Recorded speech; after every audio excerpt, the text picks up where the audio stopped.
All right, now that we know about charge and current, we're going to have a look at electric circuits.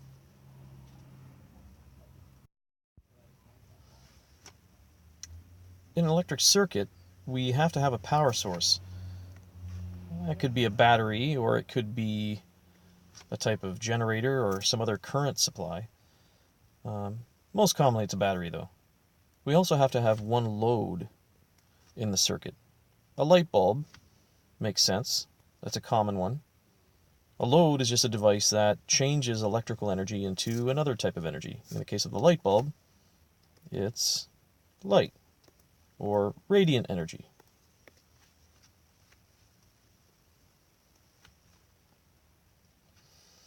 The load and the power source have to be connected with a complete closed loop. Usually they're connected with a type of wire, most commonly copper. These are the most common circuit symbols, and we use them in schematic diagrams. Schematic diagrams are used because we don't want to take our time drawing a complicated diagram with realistic pictures, like pictures of light bulbs. So we use the symbols so that it's faster and easier to draw and read the diagrams. The power supply is listed at the top here. It's kind of hard to see. That's a single cell. Doesn't really line up very well. So that's a single cell, which looks like this. I'll draw it up here again. So that's a single cell.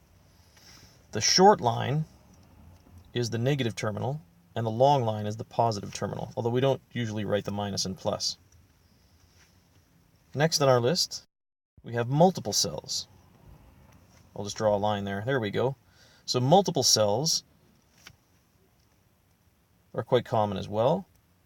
So short, long, short, long, short, long, something like that.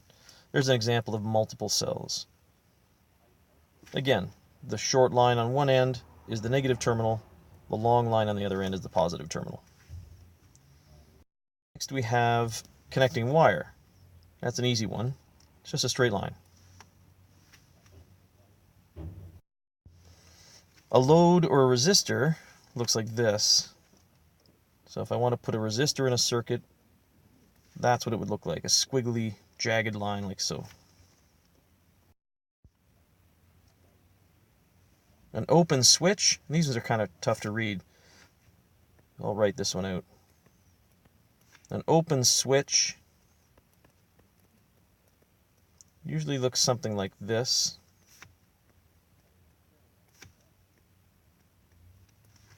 Like so.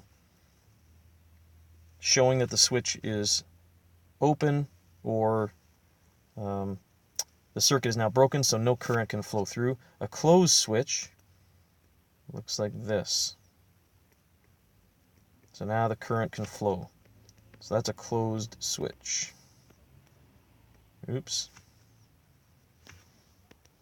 You know what? Let's do this the easy way.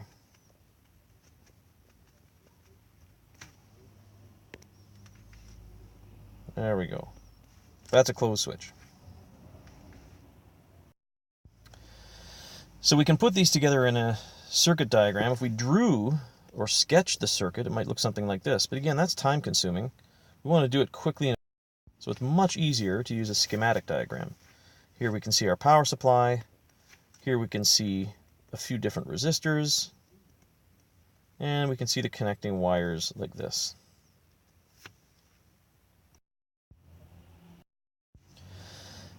If we wanted to measure the current flowing through a circuit, we could use an ammeter.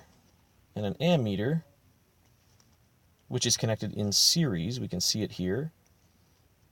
We connect it in series, which means it has to be a part of the circuit.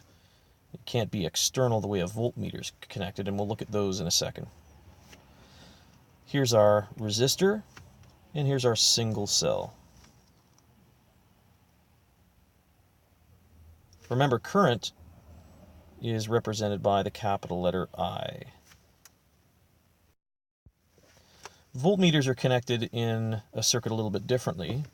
we use a voltmeter to measure the potential difference between 2 points in the circuit. In this case, it's these 2 points. We connect a voltmeter in parallel, which means that it's not a part of the circuit. So if I put a voltmeter in like this, that wouldn't work. That would just block all the current in the circuit. That would be connecting it in series, the way we connect an ammeter. So instead, we connect the voltmeter in parallel, which is what we see right here. And that way the current can flow through the circuit unimpeded by the voltmeter. If we want to find the power in a circuit or in a certain part of the circuit, we can multiply the potential difference by the current, or voltage times the current. So there's our formula for electric power. How does this work? Well, remember that voltage is the energy per unit charge in the circuit, and the current is the charge per unit time. So then charge divides out, and we get power equals energy divided by time, measured in watts. And remember that 1 watt is equal to 1 joule per second. Oh, okay. Energy is in joules, and time is in seconds. That makes sense. Let's try an example. A 9-volt battery is connected to a load that draws 2 amperes of current. What is the power consumed by the load? Well, we'll write down our given values.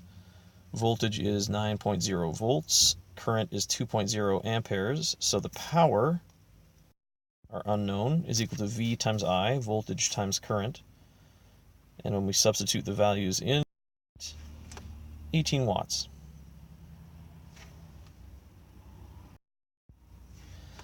Now we should be careful whenever we make a circuit.